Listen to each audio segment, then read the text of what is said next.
volume of the pulse. So what is the volume of the pulse? It is the amplitude of movement or the pressure of the artery which is transmitted by the pulse wave in the artery. So this volume of the pulse, it gives an indirect estimation of the pressure in the artery, that is otherwise called as pulse pressure. So there are two types of pulses by means of the volume, that is low volume and high volume pulse waves. So low volume is seen in the shock, that is because of hypovolemia, the blood volume in the vessel wall is decreased. So that is low volume pulse. It is otherwise called thin or threading pulse. And then high volume pulse is when the blood volume is more in the arteries or the arterial system. So because of hyperkinetics, the pressure and force will be more. So that is seen in anemia. Anemia and in case of any infections. So like that, high volume pulse is seen. So in the volume we have low volume pulse and high volume pulse. And next, coming to the condition of the vessel wall. So the condition of the vessel wall, how it is estimated means we have to first obliterate the brachial artery.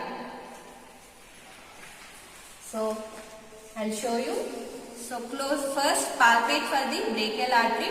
So here obliterate with the help of, by giving the pressure, obliterate here, so that with the help of the three fingers, with the help of your right hand, three fingers, feel for the radial artery. So because you are obliterating the brachial artery, the blood flow is stopped. So only the empty vessel will be present here. Okay, so this empty vessel in young individuals, we can't easily palpate because the vessel wall is very compliant. It is soft and it moves. Okay, so it compliance, when you give pressure and try to feel for it, it is very soft and you can't exactly identify where is the artery.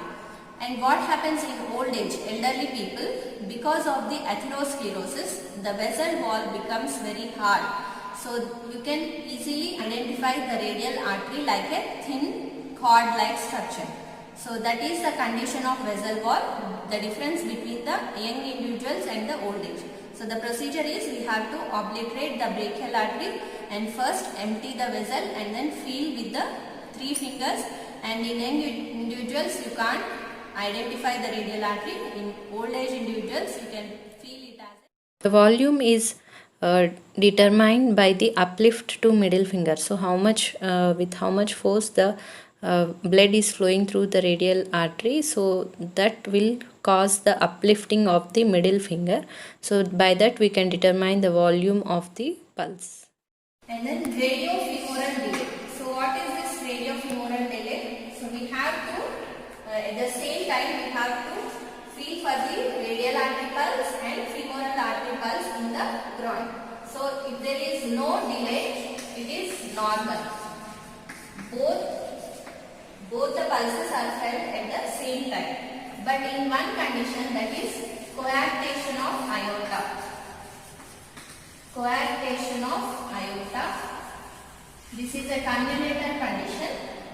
So where you can identify that femoral pulse is later than the radial pulse. So femoral pulse will comes after the radial pulse. So that is the only condition you have to remember here in the radiofemoral delay.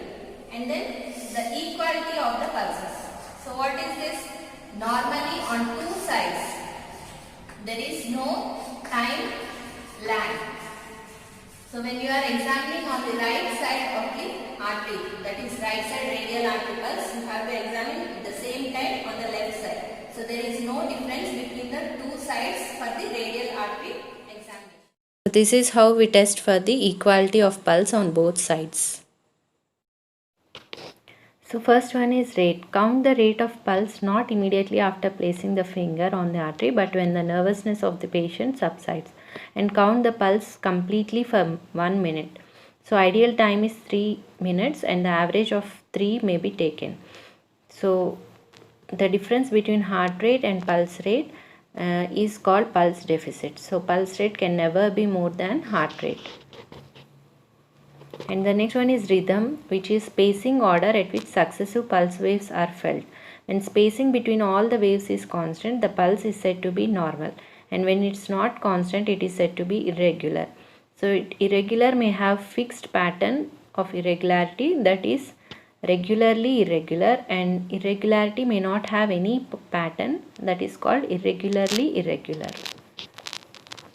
And the volume is the degree of expansion of the arterial walls during each pulse wave. So that is the amplitude or uplift of the middle finger.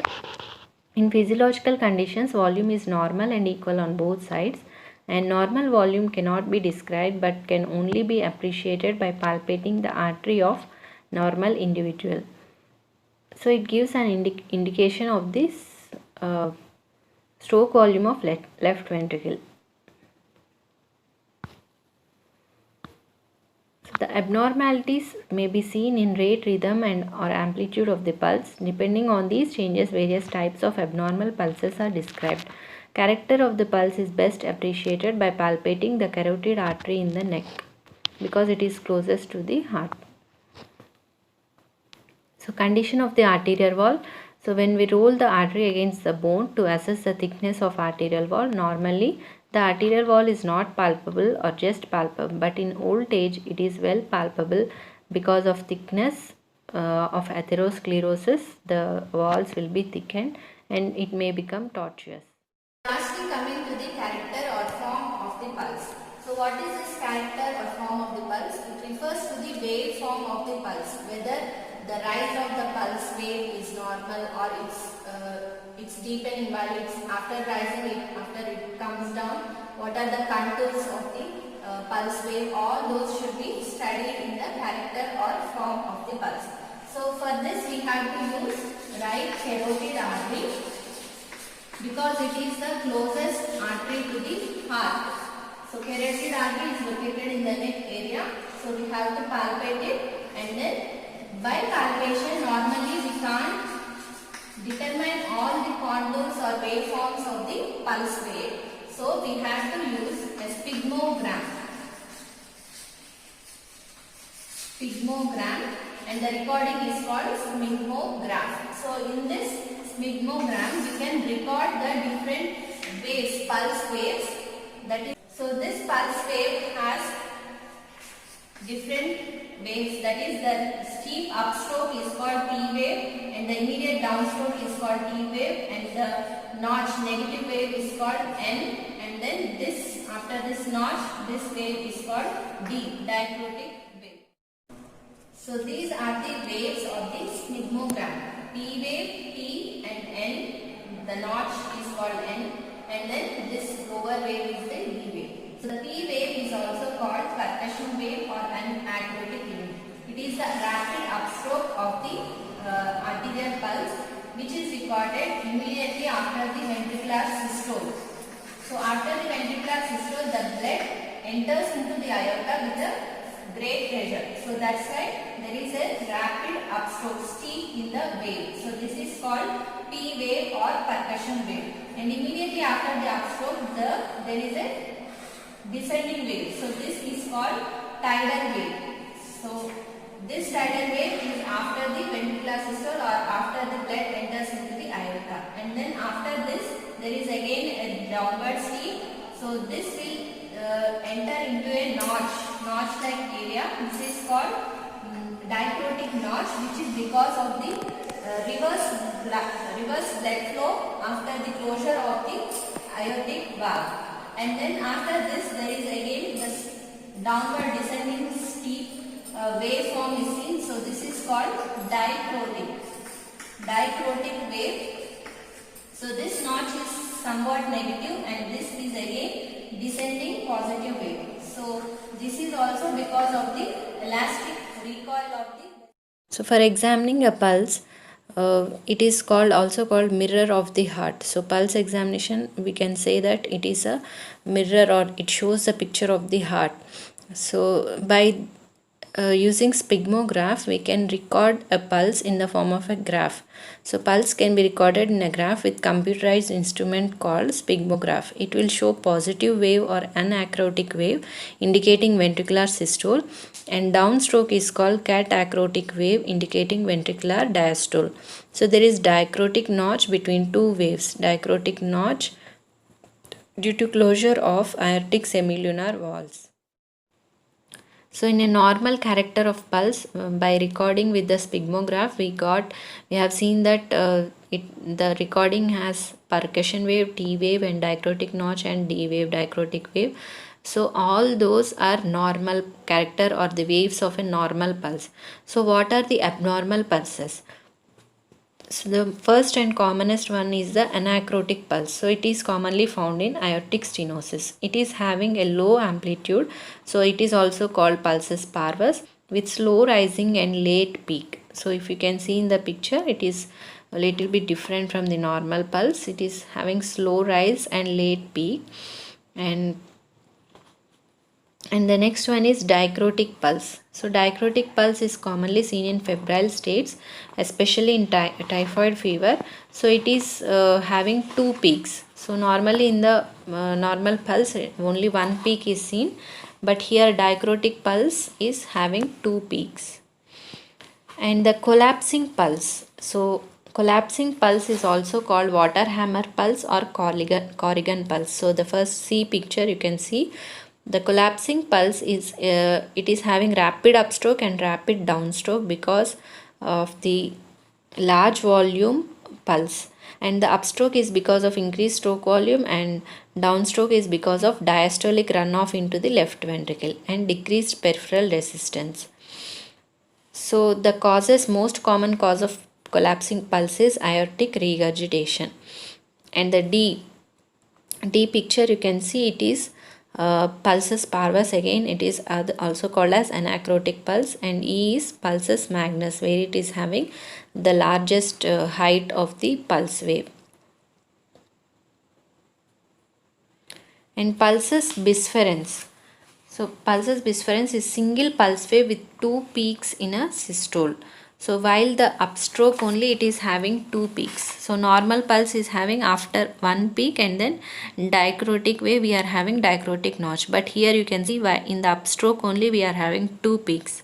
So this is felt in the brachial and femoral artery. It is due to ejection of rapid jet of blood through the aortic wall. During the peak of flow, it causes sudden decrease in lateral pressure on the inner aspect of the wall. So the common cause is aortic stenosis and regurgitation. And G is pulsus alternans. Alternate beats are strong and weak due to left ventricular failure. So it is seen in a regular rhythm, and it is best appreciated by palpating radial or femoral pulses rather than carotids. So it is sign of left ventricular dysfunction, as I have told you. So alternate beats of strong and weak pulses are observed in a rhythmical manner. And pulsus paradoxus.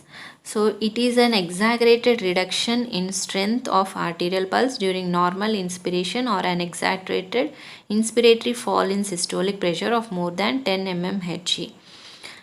So exaggerated reduction in strength of arterial pulse during normal inspiration. So normally during inspiration, so some reduction of the strength of pulse is seen, but in paradoxus there is exaggerated reduction of pulse.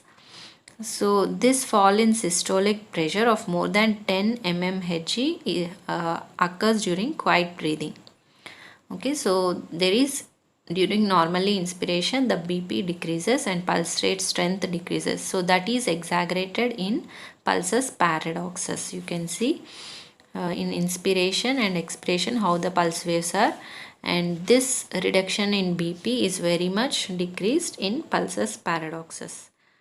So these are the various sites of other arterial pulsations other than the radial artery.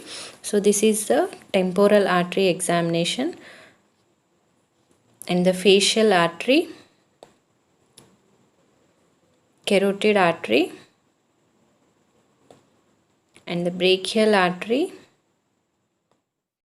So this is femoral pulse, posterior tibial pulse behind the medial malleolus, dorsalis pedis. So that's all. Thank you all.